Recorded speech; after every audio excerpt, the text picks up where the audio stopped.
Good morning. तो another Wednesday morning और मैं आपके साथ हूँ। आज मैं आपको कुछ नई चीज़ें बताना चाहता हूँ और वो है एक नई थॉट, एक नई कॉन्सेप्ट जो मेरे दिमाग में आई है। और वो है कि प्रिंसिपल ऑफ डिलेड ट्रुथ। ये डिलेड ट्रुथ प्रिंसिपल क्या है? तो delayed truth principle is simply, इसको अगर आप इंग्लिश में देखेंगे तो ये है कि humanity does not follow truth. It follows what feels easy, impressive, and energy saving. Truth is recognized by a few early minds, but accepted widely only later by stronger minds. ये English में मैंने इसका एक छोटा सा उदाहरण दिया है। मैं इसको समझाता हूं आपको। हिंदी में अगर आप पढ़ेंगे तो थोड़ा सा क्लिष्ट है, लेकिन पढ़ लीजिएगा कि मानवता सत्य का पीछा नहीं करती। वह सुगमता, आडंबर और शक्ति संरक्षण के भ्रम का अनुसरण करती है। सत्य की झलक प्रथम कुछ जागृत बुद्धियों को मिलती है, किंतु उसकी स्वीकृति का प्रकाश केवल पश्चात सशक्त अंतःकरण ही प्रज्वलित कर पाते हैं। और मराठी में इसको अगर आप पढ़ेंगे तो यह है की मानवता सत्याचा पाठला करत नाही, ती सोपी, प्रभावी आणि ऊर्जा बचत वाटणाऱ्या गोष्टींचा पाठलाग करते. सत्याचा प्रथम काही प्रबुद्ध मन ओळखतात, पण व्यापक स्वीकृती फक्त नंतरचा अधिक शक्तिशाली मनांना मिळते. अब इसके बारे में अगर आपको सोचना है तो ये कहना मेरा ये बहुत सिंपल है कि अभी हाल ही में एक डिबेट हुआ, टीवी पर एक डिबेट हुआ भगवान के अस्तित्व पे। दो साइड थे। एक बहुत फेमस हमारे जावेद अख्तर साहब थे और एक दूसरे साहब थे।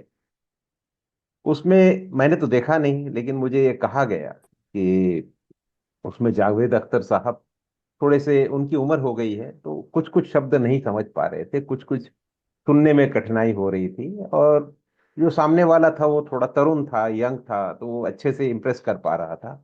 उसमें जावेद अख्तर साहब थोड़ा हड़बड़ा गए। तो जो मुझे कह रहे थे वो थोड़ा सा उन्हें दुख हो रहा था, तो मैंने कहा कि भाई ये बात ऐसी नहीं है। कुछ कुछ चीजें जो हैं बहुत इंप्रेसिव लगती हैं, वो एकदम मन को मोह लेती हैं, लेकिन जरूरी नहीं है कि उसमें स्टफ होगा। आप इस चीज को देखिए कि इतिहास में यही कहा गया है कि जो, अब मैं आपको एक और उदाहरण देता हूं कि मानवता में जैसे आप देखिए कि तीन तरह की ग्रुप्स होती हैं। एक होते हैं जो, आप समझ लीजिए जंगल में एक लायन है। लायन जो है वो बहुत इक्का दुक्का घूमते हैं, ग्रुप्स में नहीं घूमते हैं। तो लायन एक होता है। उसके बाद में एक छोटा ग्रुप होता है, उससे थोड़ा बड़ा, मतलब मीडियम ग्रुप जिसको कहते हैं, जो इसको कहते हैं कि हाइनास एंड जैकॉल्स एंड वुल्फ और वो सब जो होते हैं, ये एनिमल्स जो होते हैं, ये छोटा ग्रुप होता है। ये लाइन के आसपास घूमते रहते हैं। और उसके बाद में बड़ी मेजॉरिटी होती है, गाय, बैल और बाकी के जो जानवर होते हैं, हिरन हो गया या जिब्रा हो गया, या इस तरह के छोटे छोटे जानवर बहुत सारे होते हैं, बफेलो, भैंस हो गई। तो जंगल में आप जब देखते हैं कि लायन जाकर के एक शिकार करके लाता है, जब वो शिकार करके लाता है तो उसको वो खाना शुरू करता है। तो थोड़ा थोड़ा खा लेता है, जितना उसके हिस्से का है उसका पेट भर जाता है, वो चला जाता है। उसके बाद उस शिकार को खाने के लिए वो जो मैंने कहा, हाइना और जैकॉल और वुल्फ, वो जो दूसरे छोटे जानवर होते हैं, ये आ जाते हैं और उसको खाना शुरू कर देते हैं। उसके बाद में वो जब खा लेते हैं, उसके बाद फिर छोटे छोटे प्राणी, बैक्टीरिया वगैरह उस शिकार को खत्म कर देते हैं। ये जो पूरा बड़ा जो मांस है, जो आप हम कहते हैं कैटल का मांस है, या जो हर्बीवरस जानवरों का जो मांस है, ये शिकार ही बनता है। लेकिन उनकी शक्ति होती है उनकी झुंड में, उनकी संगठन में। वो बहुत सारे होते हैं, they have numbers, they have large numbers, हजारों की संख्या में होते हैं। उसमें से लायन एक आधा मार लेता है, उसके बाद में अपनी भूख की अग्नि को शमन करता है, उसके बाद में दूसरे जानवर उसको खाते हैं। इस तरह से ये सिलसिला नेचर में चलता रहता है। मनुष्यों में भी अगर आप देखेंगे तो यही है। ये आप देखिए कि इस तरह से आप एक लायन है, वो एक सोचिए एक थिंकर है, बहुत बड़ा थिंकर है, जिसने कोई मूलभूत चीजें दी हैं, जैसे सोक्रेटिस हो गया या सिसेरो हो गया या कोई गांधी हो गए या अंबेडकर हो गए, या आप देखें नेल्सन मंडेला। इस तरह से कोई नई फिलॉसफी, कोई नई चीज देने वाले वो बहुत कम होते हैं। जिस तरह जंगल में भी शेर बहुत कम होते हैं, उस तरह से ये थिंकर्स बहुत कम होते हैं। उसके बाद में उस उनकी दी हुई फिलॉसफीज को फॉलो करने वाले जो होते हैं, उसमें एक एलिट ग्रुप होता है, जो जैसे जुडिशरी हो गया या ब्यूरोक्रेसी हो गया, पॉलिटिशियंस हो गए, लेजिस्लेचर हो गया, या बड़े विचारवंत हो गए, फिलोसोफर हो गए, या डॉक्टर्स, लॉयर्स, ये एक एलिट क्लास हो जाता है। उसके बाद में जनरल पब्लिक हो जाती है। तो ये सिलसिला, ये इस तरह का पिरामिड बना हुआ है। अब ये देखिएगा कि हमारे नेचर में, यूनिवर्स में एक नियम है, कंजर्वेशन ऑफ एनर्जी। तो हमारा जीवन कैसे चलता है? वो सूर्य की एनर्जी से चलता है।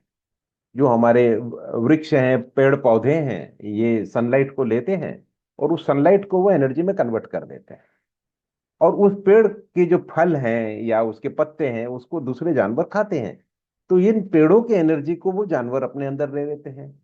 और फिर शेर जब उस जानवर को खाता है, तो वो सनलाइट जो पेड़ में आया, पेड़ से दूसरे जानवर में आया, उस जानवर की एनर्जी वो शेर ले लेता है, वो खा लेता है। इस तरह से ये गेम पूरा एनर्जी को ट्रांसफर करने का है। तो एनर्जी जितना बचाएंगे, उतनी आपका जीवन लंबा और अच्छा होगा। ये एक एक यूनिवर्सल ट्रूथ है। तो आप देखिए कि हर प्राणी में एनर्जी बचाने की एक एक एक इंस्टिंक्ट होती है, उसके अंदर एक सिस्टम है। आप भी देखिए, आप जब भी आप कहीं जाएंगे, आपके पास में अगर सामने एक ग्लास पानी का रखा हुआ है, तो आप उस ग्लास से पानी पिएंगे। अगर दूर शेल्फ में या किचन में पानी रखा हुआ, वही पानी वहां है और अब पास में है, तो आप हमेशा पास वाला पानी लेंगे। क्यों दूर जाकर के पानी लाने में, उसी चीज को लाने के लिए ज्यादा एनर्जी क्यों खर्च करें? आप दुकान में जाते हैं, कोई भी चीज खरीदते हैं, सेम चीज अगर एक दुकान में 10 रुपए की है, दूसरी दुकान में 15 की है, तो आप 10 वाला लेते हैं, क्योंकि चीज तो वही है। तो क्यों अपने एनर्जी वेस्ट करें, क्यों ज्यादा पैसा दें? ये कॉन्सेप्ट है, इस चीज को समझ लीजिए। कंजर्वेशन ऑफ एनर्जी ये यूनिवर्स का एक मूलभूत तंत्र है, और ये एक मंत्र है, और इसी को ही फॉलो किया जाता है। ये एक प्रिंसिपल है। अब जिसके पास कम एनर्जी होती है, वो उसको ज्यादा बचा के रखता है, ज्यादा खर्च नहीं करता। तो जब कोई बड़ा विचारवंत कोई नए विचार लेके आता है, तो उस विचार को समझने के लिए समय लगता है। उसको आपको प्रोसेस करना पड़ता है, उस चीज को समझना पड़ता है। समझने के लिए एनर्जी की रिक्वायरमेंट होती है। इसलिए आप देखेंगे कि बहुत कम लोग उस नए विचार को ग्रहण करते हैं और उसको समझते हैं। बाकी लोग आप देखेंगे तो वो ज्यादा अपना एनर्जी चीजों को समझने में नहीं इस्तेमाल करते हैं, क्योंकि उनको अपनी एनर्जी को कंजर्व करना है। तो masses will always go by what is easily available. तो इस चीज को समझिए कि एक ग्लास, अब इस ग्लास के अंदर अगर आपने चाय भर दी, अब चाय पीना चाहते हैं, सुबह सुबह आपने इसमें चाय भर दी, तो इसमें दो चीजें हैं। एक है इसका फॉर्म, यानी कि ग्लास कैसा दिखता है, साफ सुथरा है, कांच का बना है। और दूसरा होता है उसके अंदर डाली हुई चाय, को कहते हैं कंटेंट। तो आपके विचार में हमेशा देखिए, आप जिसको भी देखते हैं या किसी भी विचारवंत की बातें सुनते हैं, तो हम अधिकतर फॉर्म को देखते हैं। क्या स्टाइल से बोलता है, क्या बात बोलता है, कितनी अच्छी तरह से इंप्रेस करता है, उसके कपड़े देखो, हम उसके फैन हो जाते हैं। लेकिन वो क्या कह रहा है, उसकी विचारों में कंटेंट क्या है, उसमें हम बहुत कम ध्यान देते हैं। तो अमूमन जो जल्दी अट्रैक्ट करता है वो हमें, क्योंकि कम एनर्जी से हमें ऐसा लगता है कि ये बहुत सही है। क्योंकि उसके विचार को समझना, उसको इन डेप्थ जाना, उस पर रिसर्च करना, उसमें एनर्जी लगती है। अब इतना एनर्जी कौन खर्च करे? इसलिए आप देखिए कि मासेस सबसे पहले एक फॉर्म को देख देती है, कैसा दिखता है, कैसा बोलता है, कितना चमकता है, वो उसको अट्रैक्ट कर लेती। लेकिन कुछ लोग उस समय भी होते हैं जो कहते हैं कि नहीं, ये जो विचारवंत नई बात कर रहा है, इसमें कुछ ताकत है, उसमें कुछ दम है, सही कह रहा है। लेकिन वो बहुत कम होते हैं, और अक्सर वो बीच वाले लेवल के लोगों में से आते हैं। और फिर जैसे जैसे समय बीतता है, फिर मासेस में जानकारी फैलती है, नया जनरेशन नए विचारों को लेकर के आता है और नए अभ्यास करता है, तब कहता है कि नहीं, वही सही था। मैं इसका उदाहरण आपको देता हूं। ये एक प्रेजेंटेशन के हिसाब से मैं आपको उदाहरण देता हूं। ये this is the same thing जो मैंने आपसे कहा था, मैं इसको भी शेयर करता हूं। हम अब देखिए, यहां तक तो हम आ गए थे। अब आपको कहानी बताता हूं गैलीलियो। गैलीलियो जो थे, ये इटली में थे, पीसा में। गैलीलियो साहब के समय लोग कहते थे कि सूर्य बीच में है, और और ये, सॉरी, उसके पहले ये कहते थे कि पृथ्वी सेंटर में है और सूर्य उसका चक्कर काटता है। यानी कि सूर्य यहां से उगता है पूर्व से, और पश्चिम में सूर्यास्त हो जाता है। तो उनका यह मानना था कि पृथ्वी सेंटर पे है। गैलीलियो साहब ने टेलीस्कोप का आविष्कार किया। उन्होंने देखा कि यह टेलीस्कोप है, इससे दूर की चीजें पास दिखती हैं। जब उन्होंने रात को अभ्यास किया तो अचानक दंग रह गए कि ऐसा नहीं है कि सूर्य घूम रहा है, सूर्य तो अपनी जगह पे है, पृथ्वी घूम रही है, पृथ्वी सूर्य का चक्कर काट रही है। उसको समझ में आ गया। उसने पूरी उसकी अभ्यास कर ली, स्टडी कर ली। उसने लोगों को बताया कि भाई, आपकी धारणा गलत है, सूर्य नहीं घूमता, पृथ्वी घूमती है, द अर्थ मूव्स। क्या हुआ जब उसने ये बात कही? तो सबसे बड़ा खतरा कि इनको होता है, जो बीच वाले जो मैंने बताया ना, जो जो एक एलिट क्लास होती है, उनको खतरा हो जाता है कि अरे भाई, ये कोई नया शेर आ गया है, पता नहीं उसका शिकार हमें मिलेगा या नहीं मिलेगा। तो उस चक्कर में वो सबसे पहले अपोजिशन वहां से आता है। नहीं नहीं नहीं, आप गलत कह रहे हो, यह हो ही नहीं सकता, यू आर रॉन्ग। क्योंकि जो सेट पैटर्न है सोच का, विचारों का जो पैटर्न सेट हो गया है, उसको कोई भी हिलाने को जाता है तो उसमें प्रोटेस्ट आता है, ऑपोजिशन आता है। उसमें से जरूर कुछ विचारवंत थे उस समय जिन्होंने कहा कि नहीं, गैलीलियो ठीक कह रहा है, लेकिन किसी की हिम्मत नहीं हुई। बाकी सब कहने लगे तुम गलत कह रहे हो, उसको कंडेम कर दिया, और फिर उसे डाल दिया जेल में। उसे कहा कि तुझे ये स्वीकार करना पड़ेगा कि पृथ्वी नहीं हिलती, सूर्य हिलता है। अब जेल में बैठा हुआ इंसान, उम्र हो गई, क्या करे बेचारा। उसने लिख करके दे दिया कि हाँ भाई, मैं गलत था, और आप जो कह रहे हैं वही सही है कि सूर्य चक्कर काटता है। जब उसकी मृत्यु हुई, तब उसके आखिरी शब्द थे, बट इट मूव्स, पृथ्वी घूमती है। ये बोल करके बेचारा चला गया। अब आज की दिन, इस युग में, अगर कोई कहे कि सूर्य चक्कर काटता है, तो आप भी हंसेंगे, मैं भी हंसूंगा, सब हंसेंगे। ये बड़ी सिंपल सी बात है, हम जानते हैं कि पृथ्वी सूर्य का चक्कर काटता है। आज तो हम चंद्रमा में भी जाके घूम के आ गए हैं, सारी बातें समझ में आ गई हैं। लेकिन गैलीलियो के टाइम पे ये बातें समझ में नहीं आई, पब्लिक को बहुत देर के बाद समझ में आई। तो मेरा कहना यही है कि जनमानस हमेशा कोई भी चीज शुरुआत में एक्सेप्ट नहीं करता, वो चमक देखता है। अब वो जो उसको अपोज करने वाले लोग थे, वो बहुत धनाढ़, बहुत एलिट क्लास के लोग थे, जिनको एक एक समाज में एक जगह मिली हुई थी, अमीर थे, बहुत पैसा था उनके पास, और कुछ लोग रिलीजन में बहुत आगे थे। तो उन्होंने उसको अपोज कर दिया, तो पब्लिक ने कहा सही है, अपोज करना ही सही है। बाद में धीरे धीरे इस नॉलेज को समझा गया कि नहीं, उस वो जो कह रहा था वो सही था, और ये जो लोग कह रहे थे कि नहीं, सूरज चक्कर काटता है, ये गलत है। समय लगा। ये है the principal of delayed truth. ये मैं आपसे कहना चाहता हूं। इसके बाद एक कहानी और बताता हूं। ये कहानी बड़े, थोड़ी सी दुखी कहानी है, बट क्योंकि इसका एंडिंग जरा ट्रेजिक है। ये जो है आप फोटो देख रहे हैं, ये इग्नाज सेमेंड है, सेमिल्वर है। अब ये वियना में एक डॉक्टर थे। वियना की जो पब्लिक हॉस्पिटल थी, उसमें एक बड़ी अजीब सी चीज देखी गई। वहां पे डिलीवरी के लिए जब महिलाएं आती थी, तो उनके दो वार्ड थे। एक वार्ड जो था, उसमें दाई लोग जो थे, नर्सेज या दाई, वो लोग डिलीवरी कराते थे। और एक वार्ड था जिसमें डॉक्टर्स जो थे, प्रोफेशनल क्वालिफाइड डॉक्टर, ये डिलीवरी कराते थे।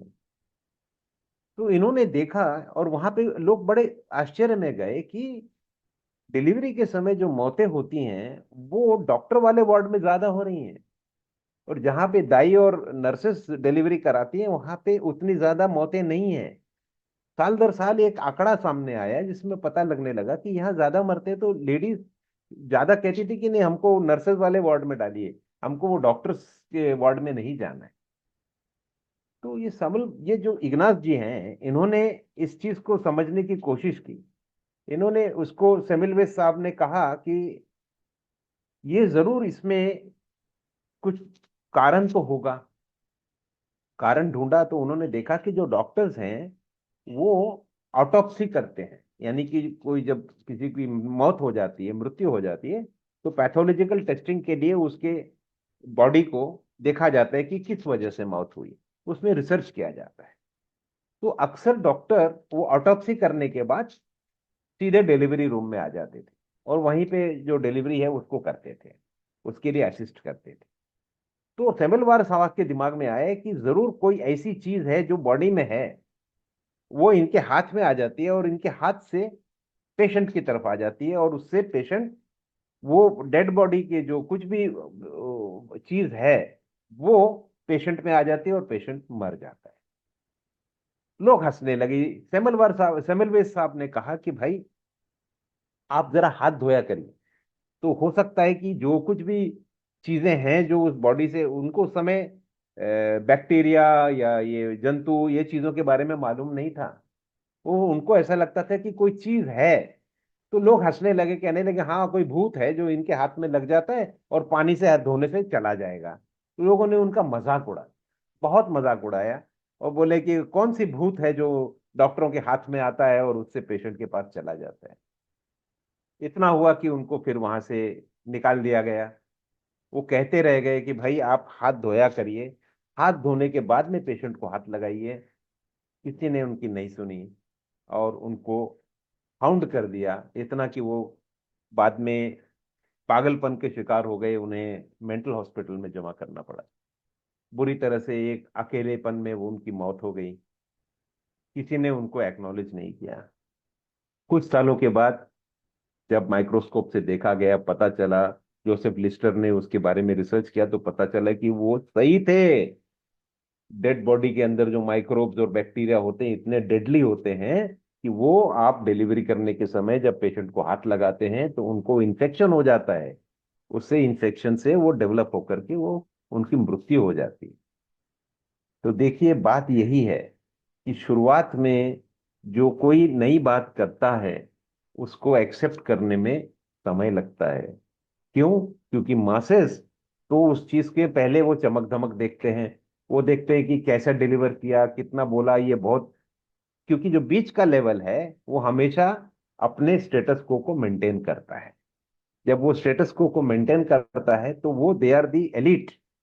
तो लोग उनकी तरफ देखते हैं। बड़े बड़े एक्टर, बड़े फिलोसोफर्स, बड़े बड़े बिजनेसमैन, बड़े बड़े पॉलिटिशियंस, इन लोगों की तरफ लोग देखते हैं कि हाँ, ये हमारे रोल मॉडल हैं, और उनकी बात सुनते हैं। क्योंकि मासेस अपनी एनर्जी बचाना चाहते हैं, उनके पास वैसी एनर्जी कम होती है, तो उनके पास रेडीमेड जो भी आ जाता है उसको वो बिलीव कर देते हैं। तो ये जो बीच का लेवल है, ये हमेशा अपोज करता है किसी नए लाइन को आने से। नए विचार आ गए तो पता नहीं हमारा अस्तित्व खत्म ना हो जाए, हमारे जो कुछ भी अभी हम जिस एलिट में जी रहे हैं, ये खत्म ना हो जाए। इस डर से उसको अपोज कर देते हैं। और जब वो अपोज कर देते हैं, तो मासेस हमेशा जो अपोज कर रहे हैं उनकी सुनते हैं। लेकिन देर सवेर, जैसे जैसे साइंस बढ़ता है, रिसर्च बढ़ता है, लोगों तक इंफॉर्मेशन आती है, नॉलेज बढ़ता है, अवेयरनेस आती है, तब आप देखेंगे कि लोग कहते हैं हाँ वो सही कह रहा था। तो ये है कहानी इग्नास जी की। लेकिन उनके जीते जी उन्हें उसका कोई भी लाभ नहीं मिला। लाभ से ज्यादा उनको एक शांति भी नहीं मिली कि मैंने एक अच्छी चीज बताई है दुनिया को। आज उनको बहुत कम लोग याद करते हैं, लेकिन जब भी आप देखेंगे कि डॉक्टर ऑपरेशन के पहले और बाद में हाथ धो रहा है, तो हमेशा याद करिएगा कि इसके पीछे किसका हाथ था। इग्नास सेमेलवाइस, इनको आप याद करिएगा। तो ये है छोटी सी बात मेरी, जो मैं आपसे कह रहा था कि the principal of delayed truth, this principle of delayed truth is universal. और ये कल ही सुबह अचानक जब ये बात चल रही थी कि भाई जावेद अख्तर जी तो उतने फ्लैशी नहीं थे, वो थोड़े उम्र में ज्यादा हो गए, वो ठीक से नहीं बोल पा रहे थे, तो लोगों ने कहा नहीं नहीं नहीं वो हार गए, वो हार गए। देखिए, जीत और हार की बात नहीं है, सही या गलत है उसकी बात है। अगर आपको लगता है कि आपका कंटेंट सही है, तो वो कैसे भी फॉर्म में हो, इम्पोर्टेंट कंटेंट होता है। ग्लास से कुछ नहीं होता, पीनी तो आपको चाय है, चाय अच्छे क्वालिटी की होनी चाहिए। तो आप ध्यान दीजिए। लेकिन हम सब, हम भी उसके शिकार हैं। कोई आता है बहुत अच्छे से बात करता है तो हम उसके दीवाने हो जाते हैं। कोई आता है यूं कह देता है तो कहते हैं अरे वाह क्या बात है, ये तो हमारा ही है। तो आप उसकी हर बात को बिना सोचे समझे हम लोग मान लेते हैं। तो इस बात पे ध्यान देना बहुत जरूरी है कि हम किससे प्रभावित होते हैं।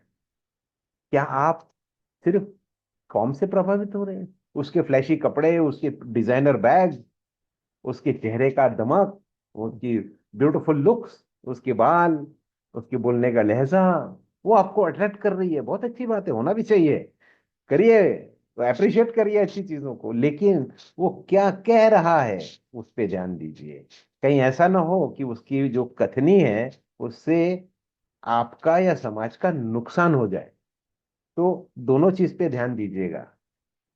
आप फॉर्म से जल्दी अट्रैक्ट होंगे, लेकिन कंटेंट पे ध्यान दीजिए। विलियम शेक्सपियर ने, उनके एक नाटक है मर्चेंट ऑफ वेनिस, उसमें एक जगह लिखा है he is like a golden Apple rotten at the core. यानी कि वो एक बहुत ही बढ़िया सुनहरा सेब है, एप्पल है, लेकिन अंदर सड़ा हुआ है। तो अक्सर सड़ी हुई चीज बाहर काफी ग्लो करती है। तो जरूरी नहीं है, लेकिन एक कहने की बात विलियम शेक्सपियर कह गए। तो कहने का मेरा मतलब यह है कि जरूरी नहीं है कि जो चमक धमक में अच्छा है वो अंदर से सड़ा होगा, बट इंपॉर्टेंट उसकी चमक धमक के बाद में आगे क्या है, वो क्या कंटेंट दे रहा है आपको, आपके जीवन जगने के लिए, आपके जीवन में आनंद ला रहा है क्या, उस पे ध्यान दीजिएगा। ये थियरी को सोचिए, इसके बारे में थोड़ा अभ्यास करिए।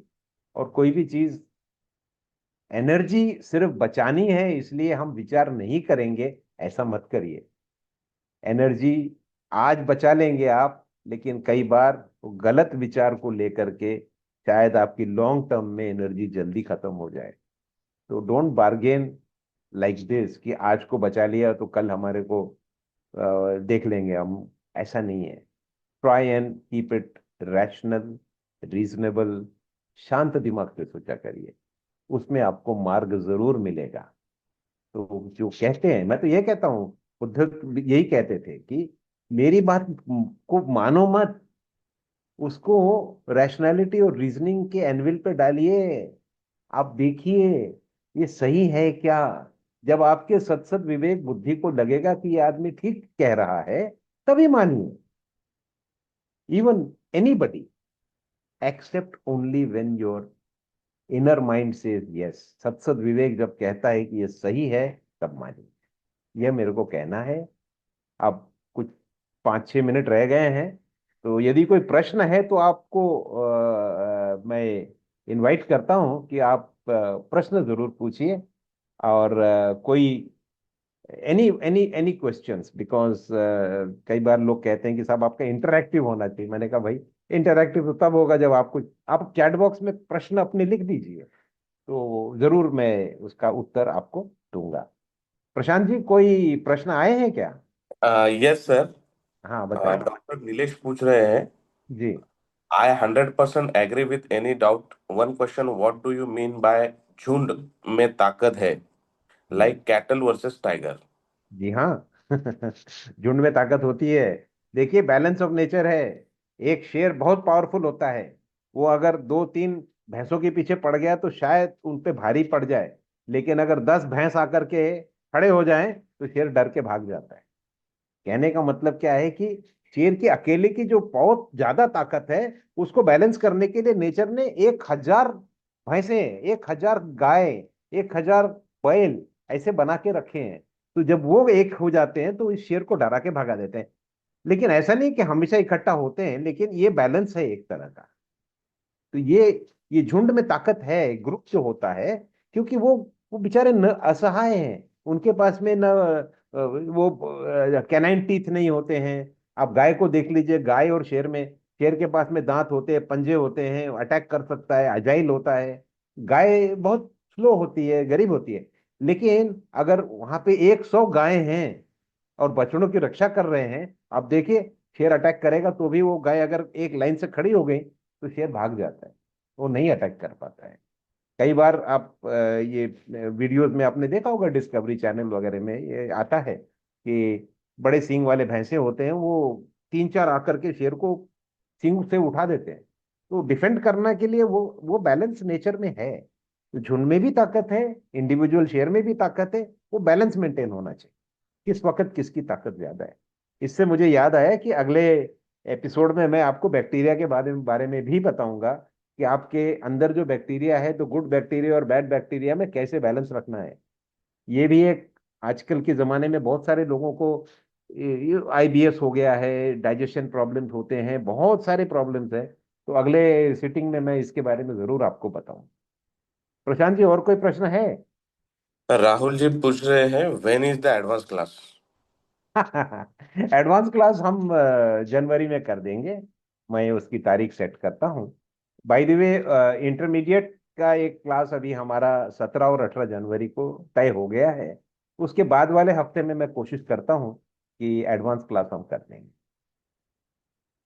और प्राइमरी क्लास तो अभी एक हो गया पुणे में, और अगली बार जब भी होगा, तो जिन लोगों ने अटेंड नहीं किया है उनको मेरी गुजारिश है कि आप जरूर अटेंड करिए। और जिन्होंने प्राइमरी किया है वो तो एलिजिबल हो गए इंटरमीडिएट के। और कोई प्रश्न? नहीं सर।